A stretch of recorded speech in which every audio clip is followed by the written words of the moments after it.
Hi, everyone. Welcome to episode 25. I'm going to begin today by asking two questions, albeit they're rhetorical, but let's just get started with them. The first one is, when was the last time you were outside, not exercising, not on your phone, not going somewhere, but just being present?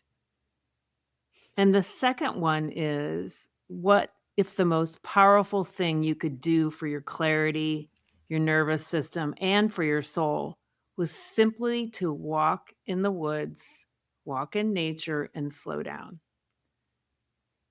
Sit with that for a sec.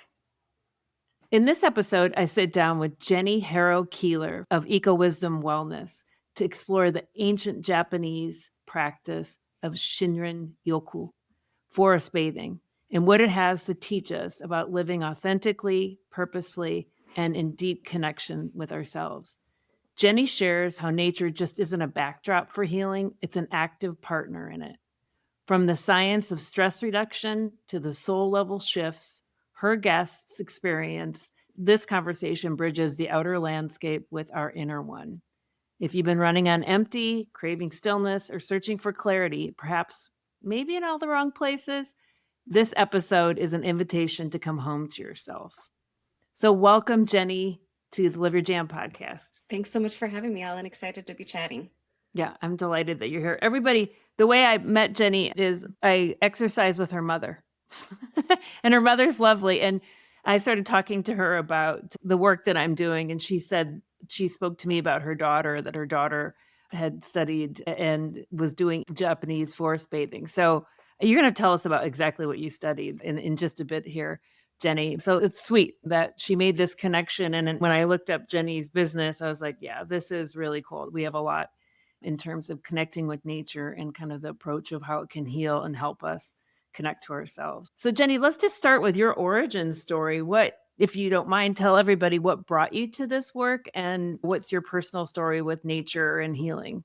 No, it's a good question because it's a big reason why I do this work is my own personal experience. And it all really started from about 11 years ago. I had a pretty big accident, a really kind of near-death experience, scooter accident. I was thrown about 30 feet from a scooter that malfunctioned and super lucky to be alive, very grateful, but broke a lot of things in my body, was in the hospital for a long time. And when I got discharged, I discovered that my whole life was different. I was very different internally. And then, the process of healing my bones and other parts of my body, but then the emotional aspect too of going through a big trauma. And so once I was able to start moving, I was doing different therapies like acupuncture and working with a psychotherapist and just kind of exploring different forms of healing and support. And the thing that really kind of tied it all together was my instinct to go into nature by myself. I was living up in Healdsburg at the time and yeah, found myself just going to the forest. Because of my injuries, I was forced to go slow. I couldn't do the big hikes that I was used to doing before the accident. And something just started to happen day after day, week after week. At that point, I felt a little bit lost of like, well, what's next? I had this big accident. I'm really lucky to be alive. It was this new sense of purpose came through. I just didn't know how to funnel it quite yet. And it was in the quiet that the answers started to unfold. And being in nature was a space for me to just be. Like there was no pressure. And so over time, things started to get clear and the puzzle pieces started to come back together. And I found a master's in integrative health studies at the California Institute of Integral Studies in San Francisco. And I was reading through it and I was like, this is exactly what I'm looking for. So enrolled in that program a little less than a year after the accident. And my first semester, one of the courses I was taking, we were studying different forms of stress management. And this field of ecotherapy popped in. And I was like, oh, yeah, that's what I did. So the puzzle pieces continue to come together on my academic journey of learning about ecotherapy, ecopsychology, and then discovering this practice of forest bathing, which we're going to be chatting more about. It was just like the little lightning bulb went off. And I was like, yeah, this is it. So I got to write my master's thesis on some of the health benefits of forest bathing and how this is becoming a growing form of stress management and kind of intervening into different forms of healthcare around the world. Yeah.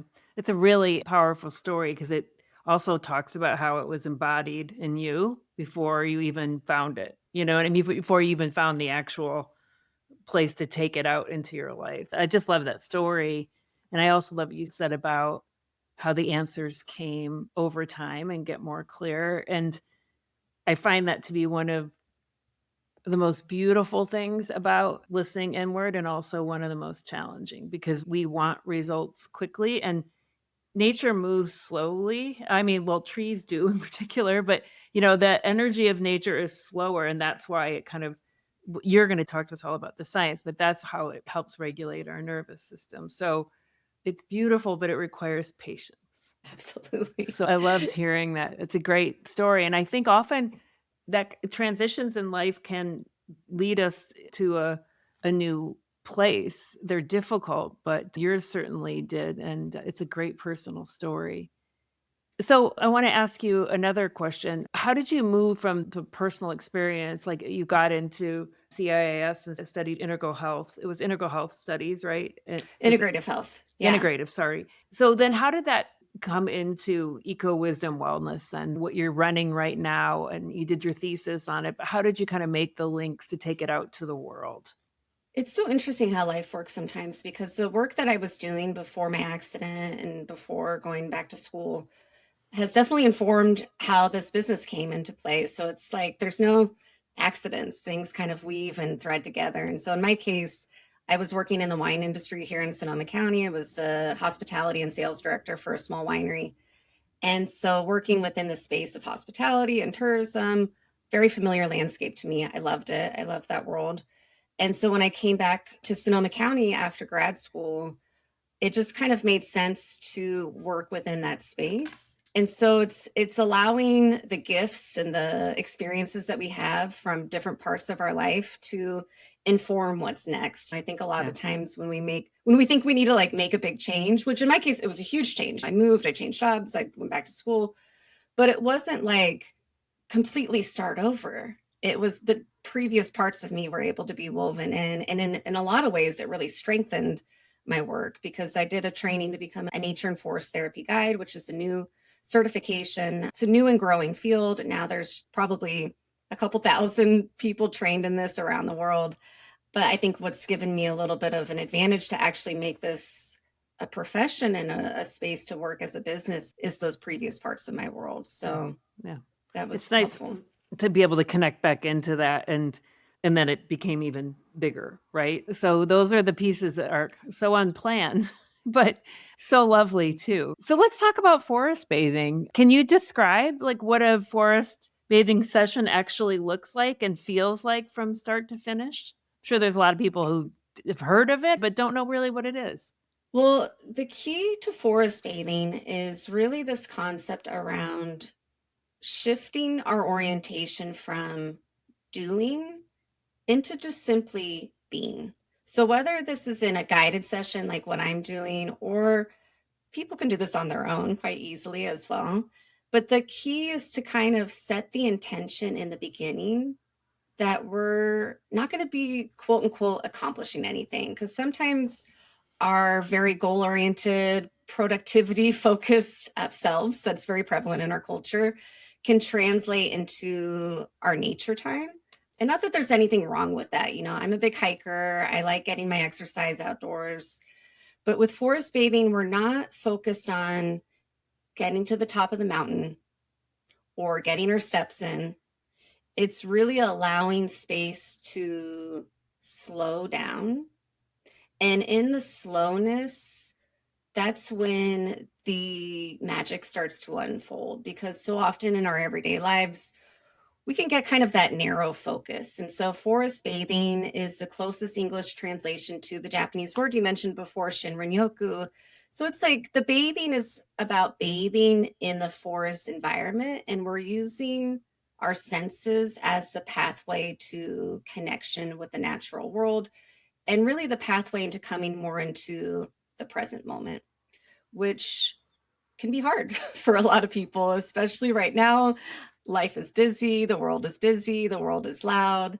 thinking about the past, worrying about the future that can occupy a lot of our time and energy as humans. And so, if we can give ourselves permission, that's the key. And it's hard at first to slow down. Yeah. That's why I do this. I guide people in this process and kind of help them give that permission to themselves. So, from start to finish, it can look a lot of different ways. For me, when I'm guiding people, I like to actually get them physically on the ground. I bring picnic blankets, I'll bring some supportive little chairs. But being on the ground is really a helpful somatic practice of like, we're not going anywhere Yeah. and starting to settle in. When I'm guiding, I'll do a little bit of introduction and education about some of the science we're going to be talking about, because I find learning a little bit about the science can help feed that left side of our brain that's so prevalent in our culture, the analytical mind, the thinking mind, wanting to figure things out.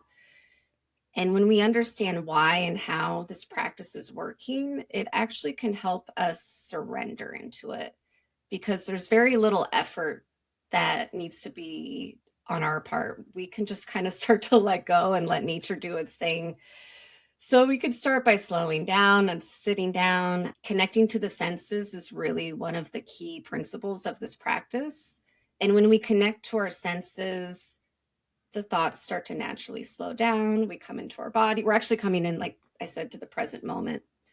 So from start to finish, slow sensory connection, and then it kind of starts to build from there, because what's happening is over time, the parasympathetic part of our nervous system that rest and digest is getting activated naturally from what's happening in the forest or really anywhere in nature. And we'll be talking a little bit more about how and why that happens. But when we get into that more relaxed state and we're receiving the support from the natural world to get relaxed, it kind of is like the pressure's off. And so I like to really emphasize with people that there's absolutely no wrong way to do forest bathing. Just by simply, one, going outside, which people by and large are not doing that much anymore. The research is showing the average American is spending less than 5% of their day outdoors. That statistic was taken before the pandemic. I'm guessing it's probably a little bit less now. So, step number one, get outside. It doesn't have to be the middle of the forest. It's nice when it is, but sometimes getting outside is go into your backyard, go into a local park, making intention to look outside your window, because we're working with the natural world to support us in that nervous system regulation. And so you could do it seated. A lot of times we'll do it walking as well. And then you can kind of incorporate it into your life. Let's say you have a dog and you walk your dog every day. Well, maybe you could play with doing some forest bathing practices with that too. Yeah. Lovely.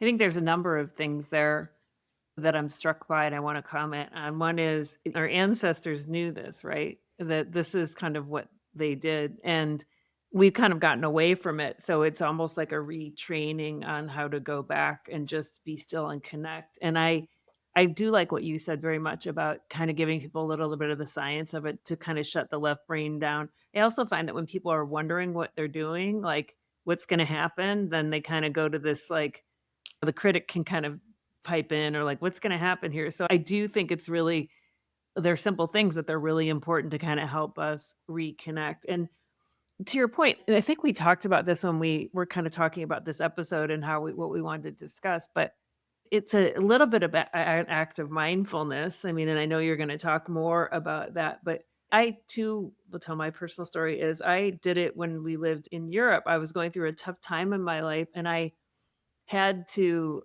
get my nervous system regulated for when my kids came home from school. And there wasn't a place at the time and a number of instances to process what was going on. So I had to get myself regulated. And I instinctively took my dog and went out. First, sometimes I did primal screaming, but there were lots of forest there. So I was lucky because nobody heard me. The other thing I did was if I didn't know it was forest bathing, but I would just go out and tune in to bird song and also, like, the wind, I would kind of and the other thing I did was I would pick up leaves and kind of look at the silhouette of them because they were it just got me kind of, again, I noticed it, and it took time, but I wanna say, if you're ever riled up, put your feet on the ground. I mean, there's the Schumann resonance and all this stuff, but and for everybody listening, the Schumann resonance, I think it's it's 7, I don't know what it is, 7.8 hertz, but it's actually the vibration of the earth, right? Of the just kind of the core, and it automatically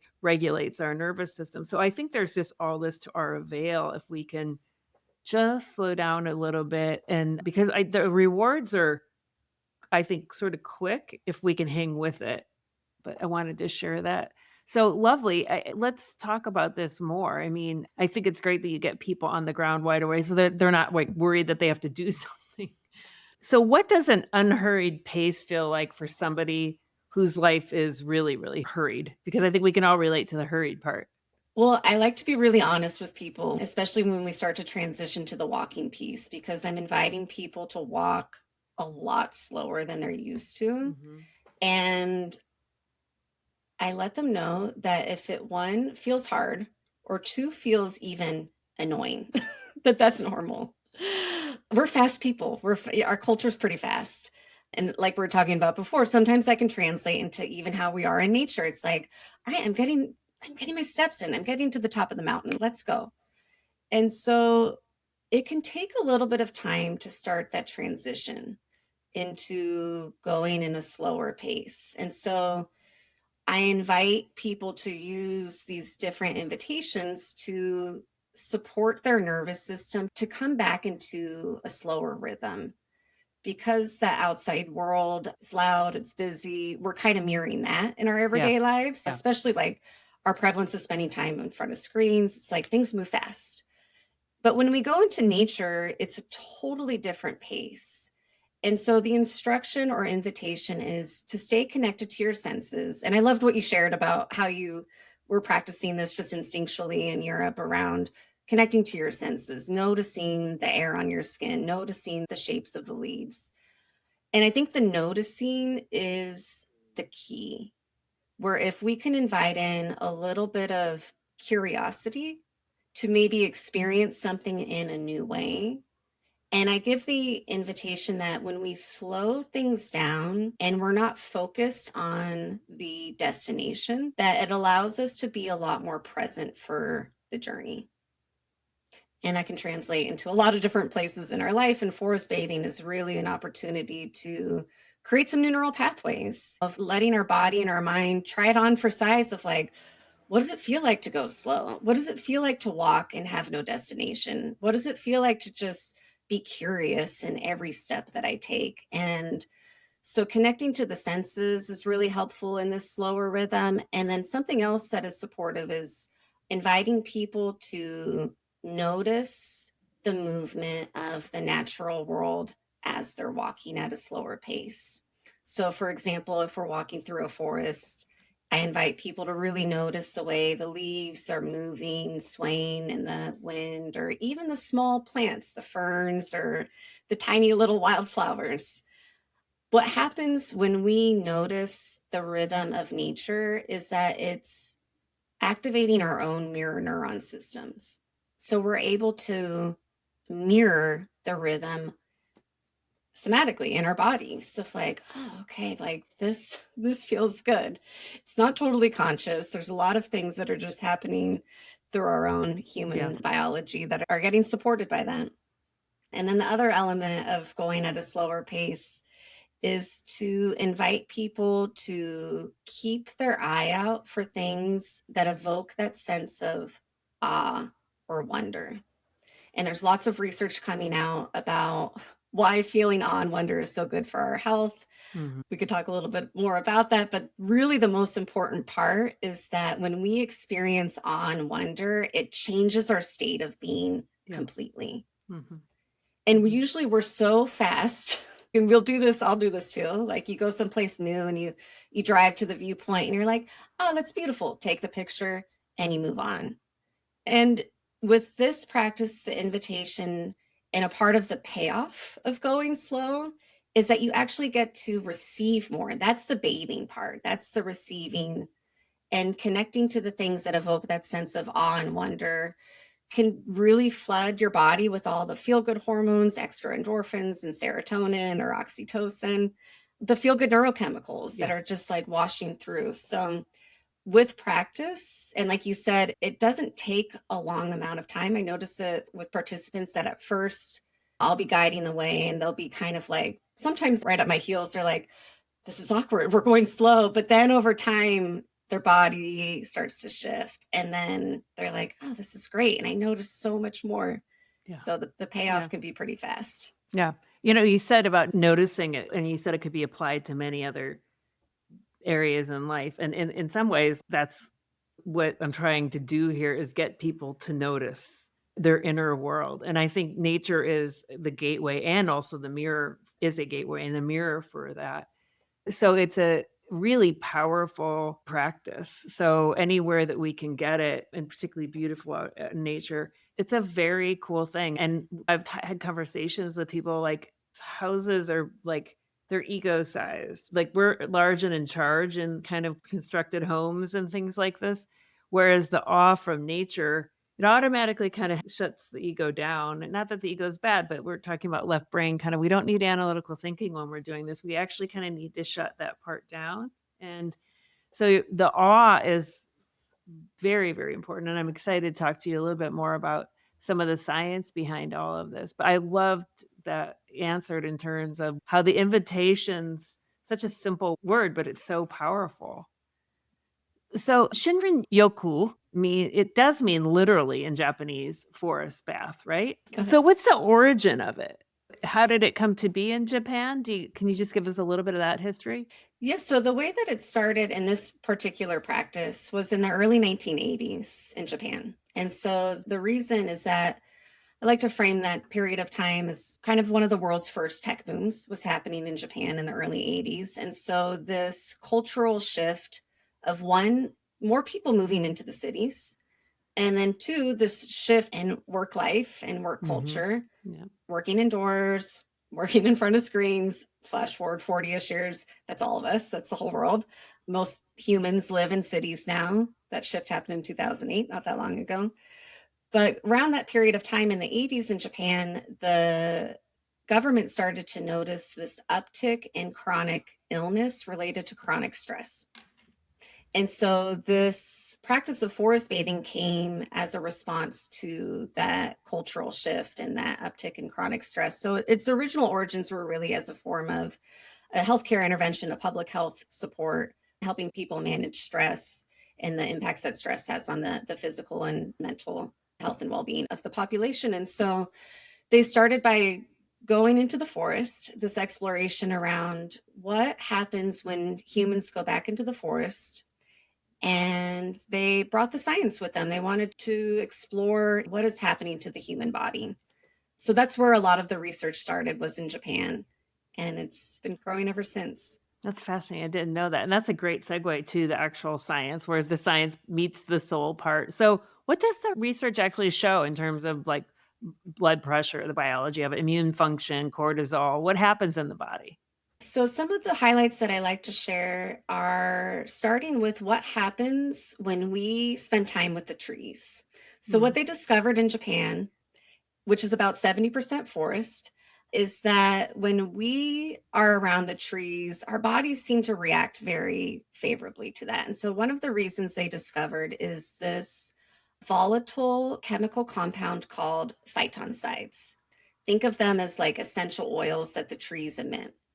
All trees emit them, but they're found in much higher concentration in coniferous trees. Yeah. So for us here in Sonoma County, think of the redwoods, but cedar, pine, fir. Yeah. And what they discovered is that when we as humans are breathing in these volatile chemical compounds, that a lot of beneficial things are happening. A few of the highlights include a reduction in our cortisol levels. The studies are still growing on this, so we can't definitively say like this is the particular outcome, but the research is pretty supportive in that we can have up to a 20% decrease in our cortisol levels in just about 20 to 30 minutes of exposure to the trees. And then the research is showing that this reduction in cortisol levels or stress hormones is continuing to go down the longer we're exposed to the trees. And then there's some studies confirming that this reduction in cortisol will continue to stay down in the days and even weeks after the exposure. That's fascinating. Wow. Lasting effects. It's kind of like a little infusion. So for me, like living here in Sonoma County, I'll go to Armstrong Woods at least once a week.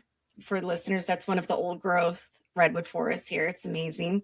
The star of it is the Colonel, right? He's been around for is 1,000? Over 1,400 years old. Okay, 1,400. Yeah. So we're very blessed. We're both in Sonoma County, very lucky. and we're very lucky to be here. There's a lot of things happening when we're with the trees. These phytoncides are just one of the reasons why we feel good. But the research is also showing that not only can it help reduce our cortisol levels, but the phytoncides can help lower our blood pressure. And then there's some really exciting studies that are showing how exposure to the phytoncides can help increase our natural killer cells. So those immune supporting cells that are helping bring down tumors and other things like that significantly. There's a study that just came out that for 2 days in a forest, they noticed an increase of natural killer cells activity and production by up to 50%. And so in South Korea, where forest bathing, also known as forest therapy, is becoming a part of their public health, they have a center dedicated specifically to cancer patients who go to the forest in this beautiful sanctuary post-cancer treatment to help support their immune system in the recovery.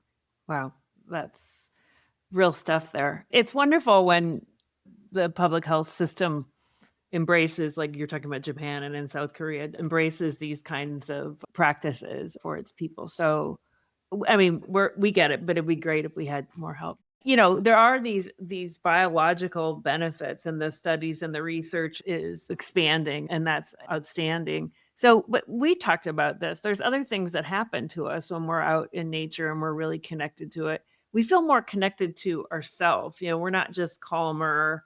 What is that about? Because I find it very difficult to explain to people. I think intuition is the language of the soul. I've tried to help people lead a soul-led life, which is this idea that there's this external world out there that we have to operate in, but it shouldn't drive what we want for ourselves. We actually have to go inside, get quiet, and kind of move along with that. And that's the hard part about being human. We have to marry them both, right? We're souls, and at least I believe, in bodies. So we are connecting to ourselves when we're in nature. So how do you describe that? What's going on there for us?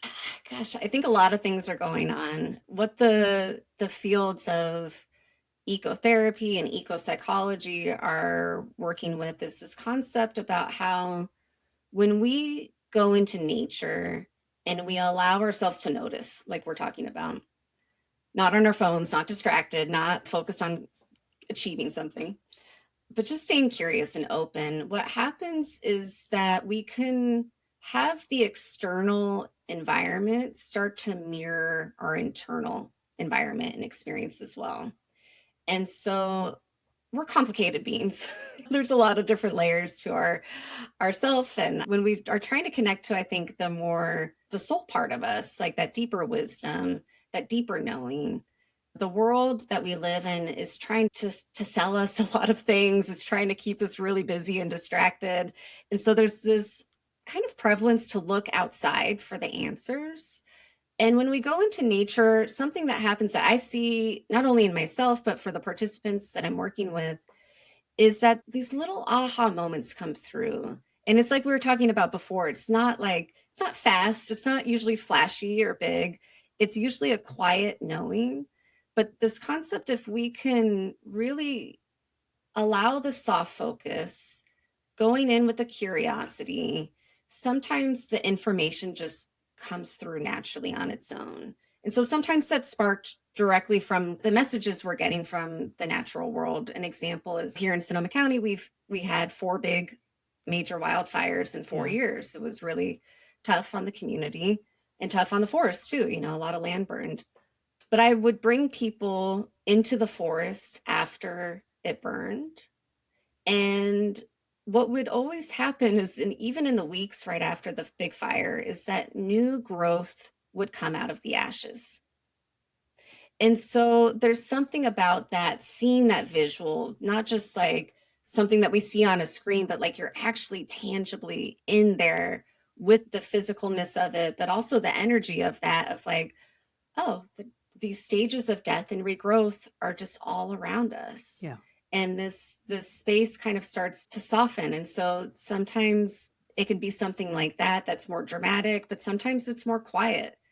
Of just a lot of times I'm hearing from people that when they come back into nature and they're slowing down, it reminds them of when they were kids and the freedom they felt, or maybe like a memory of something that happened that they loved with a loved one, or something precious happened. It's just kind of activating these different parts of us that sometimes get buried in the busyness of life. And so that's, I think, a lot of what's happening is just giving space for it. And then it's helpful when we're in an environment that, like we were talking about before, those experiences of awe or wonder, or we're talking about the redwoods before, like there's something happens that when we are around such giant old life forms, and this is what the research is confirming as well, is that we can start to feel small, and that feels really good to us. Yeah. Like that we're a Yeah. part of something bigger, we're a part of Totally. something that's much older. I think that allowing the space just to be in that slowness, the insights are within us, but we just need to kind of quiet out the noise sometimes.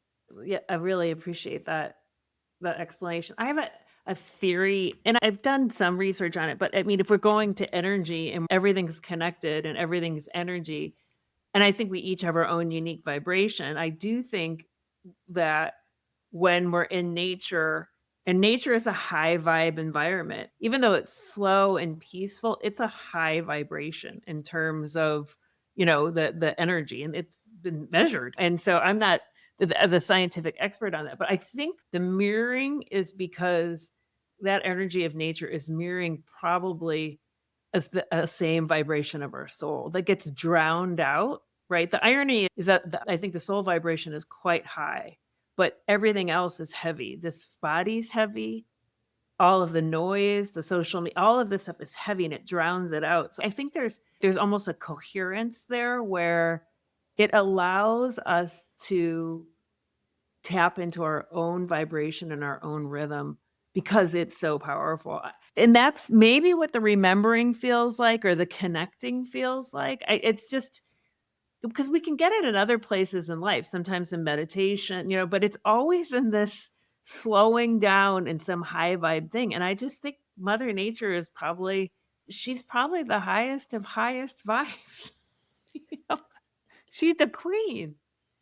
And I totally agree with you on the ancient. I get moved when I'm sure you do too. When you're with these ancient trees, it's beautiful. So, yes, all of this. So I do think, like, if you're feeling disconnected from yourself ever, there's a really accessible way to come back to yourself, and it's through nature. So the science is there, and then we have these knowings, like whether it's coherence or energy or whatever, like we know and trust that. This is great. I could talk about this forever. So, have you witnessed people having like breakthroughs in nature? Like, what's happened? You probably have some stories. You're doing this all the time. So, what are some examples of what happens to people, or some breakthrough? You talk about people saying they get back to their inner child, but what are some other examples that you've had? I think one of the most common that I hear on a regular basis is the feedback that people share, that they have no thoughts, and that feels so freeing. Yeah. Yeah. Because we're Yeah. just we're up here Yeah. a lot. I say people, I've had we live from the neck up. That's kind of like, and how do we get down? yes, slow that down. So I just see the relief in that, where they're Yes. like, Yeah. wow, that was great. I didn't think about anything. Hmm. And then the freedom around, I really am inviting people to orient towards things that feel easy, that feel pleasurable, that feel comforting. And so the science is talking about how all of these different layers of connecting to our senses are really, I mean, the basic thing is that it's supporting our nervous system to come into the parasympathetic, into that rest and recovery. So I'll hear from a lot of people that they're like, this feels like the best massage I ever had. People really love, at first, it's awkward to sit on the ground. And I'm always kind of joking. I'm like, I know as adults, we don't sit on the ground too much, but there's a reason behind it, I promise. And what I hear from most participants is that towards the end, because after a while, I'm doing a guided sensory awareness practice and I invite people to lie down on the earth. And so when you were mentioning the Schumann resonance, I joke and mention how there's these biomats that are being sold out in the market right now, which are mimicking the Oh, electromagnetic energy that the okay. earth is emitting, which is like you were saying, it's just regulating our nervous system. It helps us just feel calm and relaxed. I'm like, it's right here, like it's Yeah. anywhere outdoors, just like being on the ground. So people just feel this sense of like weight being lifted from their body, like melting into the earth. They share a lot of how they feel really supported. They feel really supported. They don't feel alone, that they're like, God, I really feel the earth supporting me underneath me. I'm able to sink in this visualization of just starting to like to let go into that deep wisdom and that deep holding that nature can offer with us. And then some of the other breakthroughs, I've seen grief being able to be released a little bit when people hold it in and then they feel calm and safe enough to let the tears flow. And the way that I'm working with people is I make it clear I'm not a therapist, I'm a nature and forest therapy guide. And so it's working with nature to receive the therapeutic benefits of whatever that might be that particular day. So it's deeply restorative. And I think that's the foundational element that can open up all of these different layers of healing or breakthrough or rest is just being in a space where our nervous system is just getting the support it needs to start to discharge and let go. So Yeah. just a Yeah. few of the examples. Yeah, no. I've always learn a lot from the people I'm working with. I think it's amazing. Yeah, I bet. I bet it's probably an honor to be with them as they're having their own experiences as well. So, next, that gets me kind of thinking about how nature operates in terms of seasons and cycles and rhythms. And so, what does that teach us about living in alignment with our own rhythms?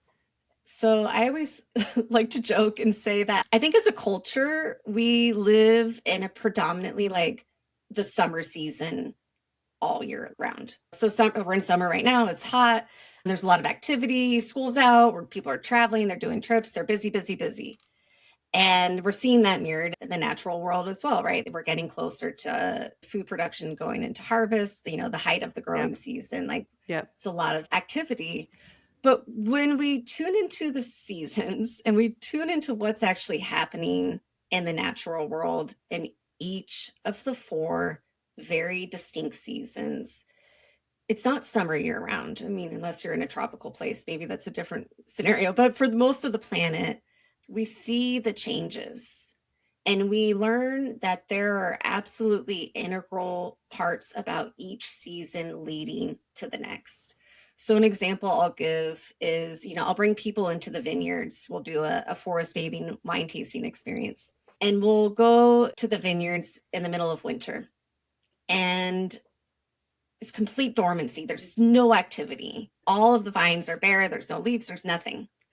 And what I like to share with people is that during the season of dormancy in the winter, and everything's bare, all of the magic is happening underneath the ground. It's happening in the soil. This period of rest is allowing the nutrients of the soil to regather and recharge and get ready for the next spring.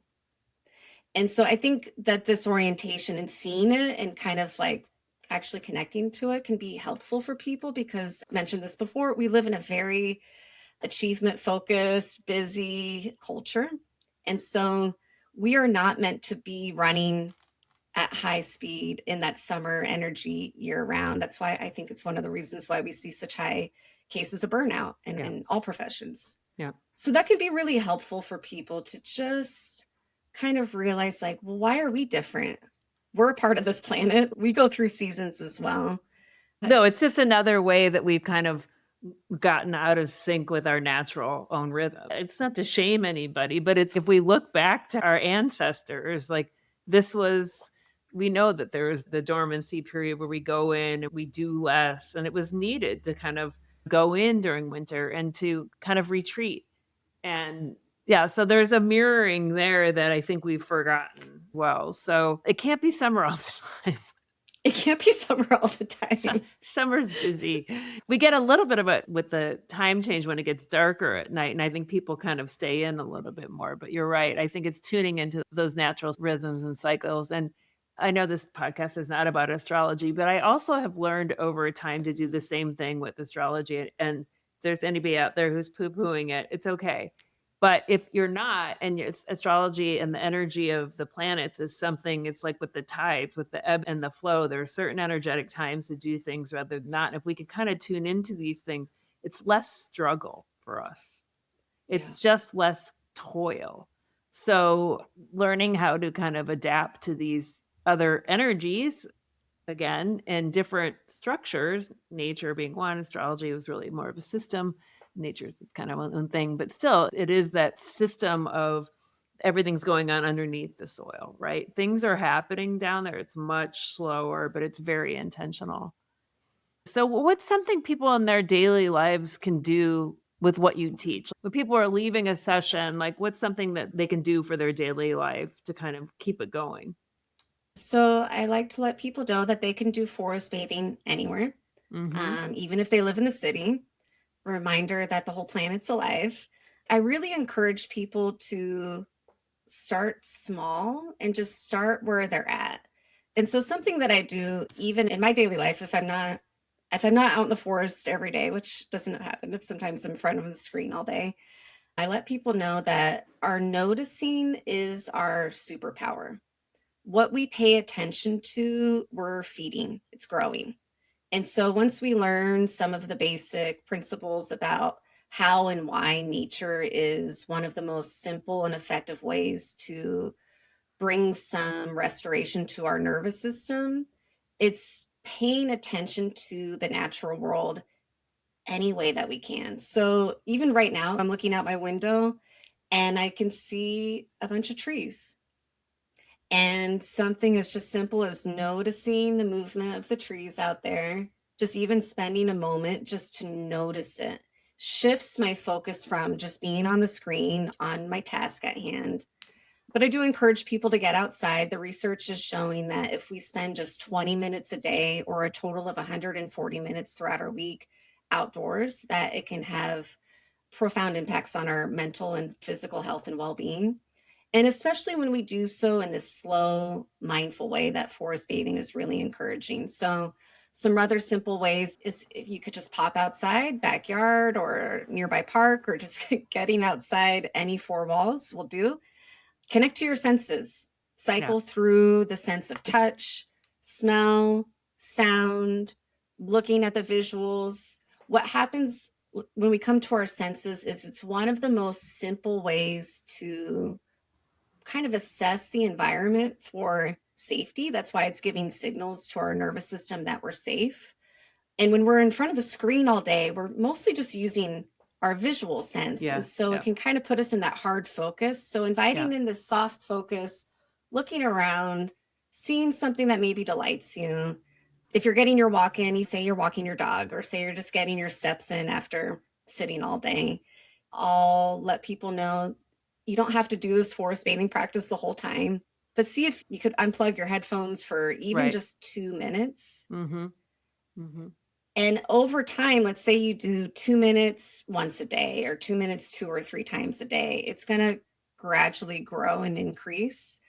And you're giving your nervous system little resets along the way, which is allowing, I think, with the work that you're doing of letting that inner wisdom, letting the soul come through, you're giving space for that to come to the surface rather than just being so focused on the more, yeah, work or achievement or Yeah, more of whatever the the things external are. stuff. Yeah, absolutely. And I think too, those are great suggestions. Like even if you are going to get your steps in, like just take 5 to 10 minutes of walking slowly or just stand with your feet in the ground, right? Take your socks off and I mean, and just put your feet actually on the ground. If you can do that for 10 minutes, if you could do that at lunch in the sun, I mean, apparently everybody there's a vitamin D deficiency. I don't take vitamin D pills, but I'm like apparently there's a huge deficiency. So if you could do that in the sun, like those are great little practices. And the noticing is really, I think, a key theme of this and super important. So thank you for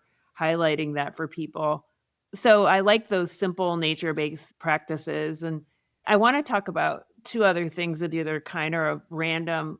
But I just finished Peter Wohleben's The Hidden Life of Trees, which is just, I mean, I'm sure you read that given your background and stuff, but he's a forester in Germany, and it's a deeply personal account of what he's discovered over decades of the woods, that trees do communicate. I mean, we've always known that it's smell, but now they're saying, it's taste and that it's clearly the energy going through. I mean, it is a mind-blowing, beautiful book. And so I wanted to just ask you, I'm sure you have read it. So what are your thoughts on that book? I mean, equally as wow. Is it up there with your favorites? I have to assume it is.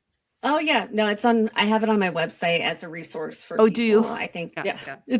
I think it's one of the best books out there in the space because again, it's a great way to bridge the science with the wow factor of like, all right, why do we feel so good when we're with the trees? Yeah. And so I reference it a lot when I'm talking and explaining this practice because I think that's one of the elements that we're feeling when we spend time in a forest is what he explored through all of this research around, like you just described, how they're talking to one another. And all of the trees in a forest are connected not only through their roots, but through the mushrooms, the mycelium network. Yeah. And so they're sending nutrients to one another, they're Helping each communicating other. with one another, they're helping each other. And so there's this sense of if one tree in the forest isn't getting enough nutrients or sunlight, other trees will send some sugars and nutrients through this mycelium network. And so it's the sense of that they're not individual trees, but that the forest is actually one living organism.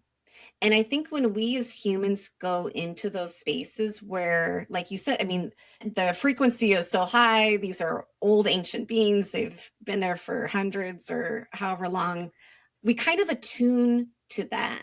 I think we kind of instinctually feel this unification within the forest, which is actually our true nature as humans. Is like we are all a part of this deeply intelligent, interconnected web of life. But modern life for humans has kind of tricked us into thinking we're all separate. And I think that's the root of a lot of our suffering is this feeling of separation.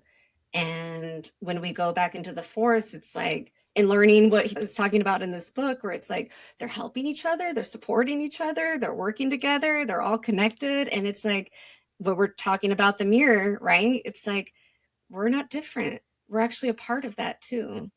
Yeah.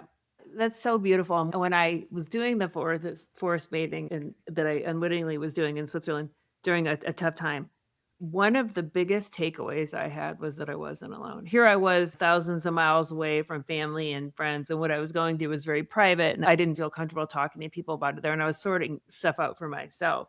But I have to say my biggest takeaway from that was that I was not alone. And it's so powerful and moving. Like I can, I'm keeping it together here, but if I just sat with that for like 5 more seconds, I would start to become emotional here because it is so powerful. Like I have to say that was not only did it regulate my nervous system, but I knew I was not alone.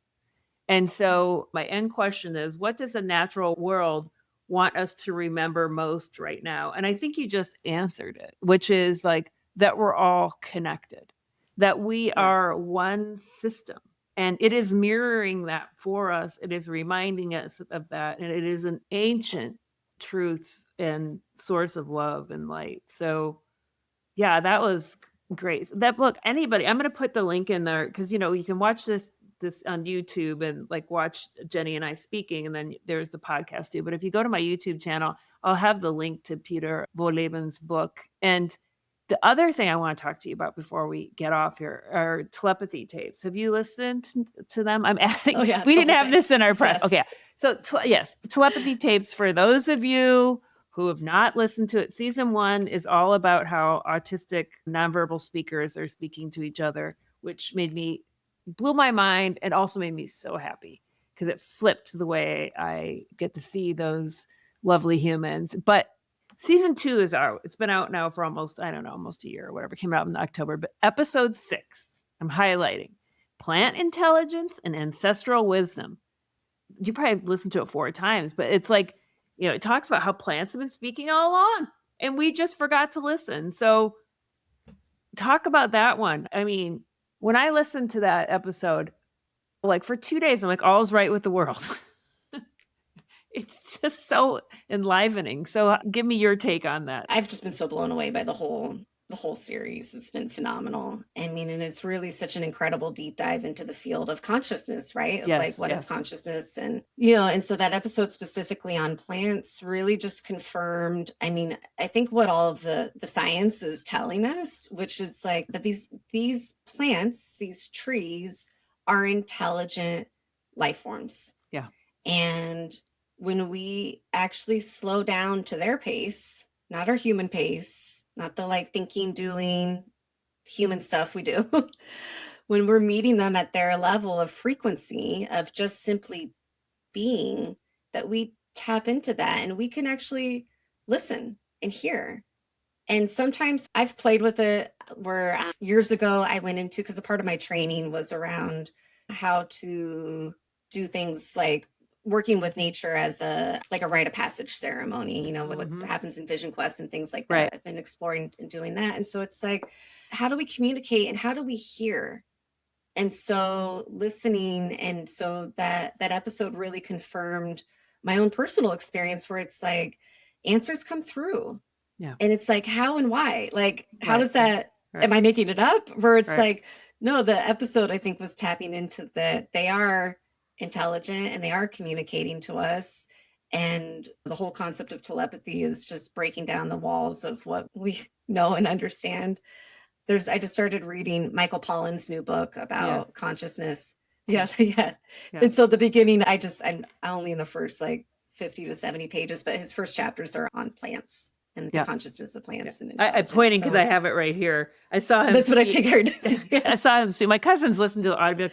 She and I went to see him speak in San Francisco. I feel so blessed to be alive at a time when this is coming out. I'm sure there's many people who are like, finally, and like they did say, like even some of the autistic kids are like, good Lord, we've known this forever, you people, like they're frustrated with how slow we are to get on board with all this stuff. But lots of really good stuff in terms of telepathy tapes and the hidden life of trees. But really, at your time today, I really have enjoyed this conversation. I'm so grateful to your sweet mom for introducing us. You, Mom. Yeah. Thank you very much, Susan. Appreciate that. I'll see you Friday.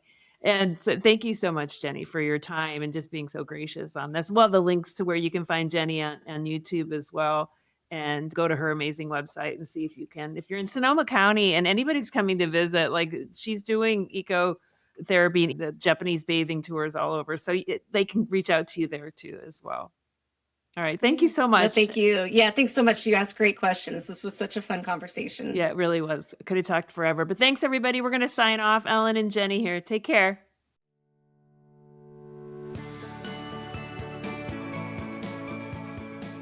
Thanks for listening to the Live Your Jam podcast. If today's episode sparked insight or inspiration, follow that thread.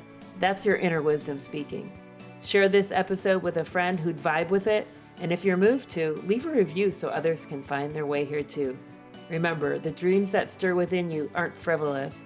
They're instructions from your soul. You can listen on Spotify and Apple Podcast or watch the video version on YouTube to see me and my amazing guests in action. Until next time, keep listening in and keep living your jam.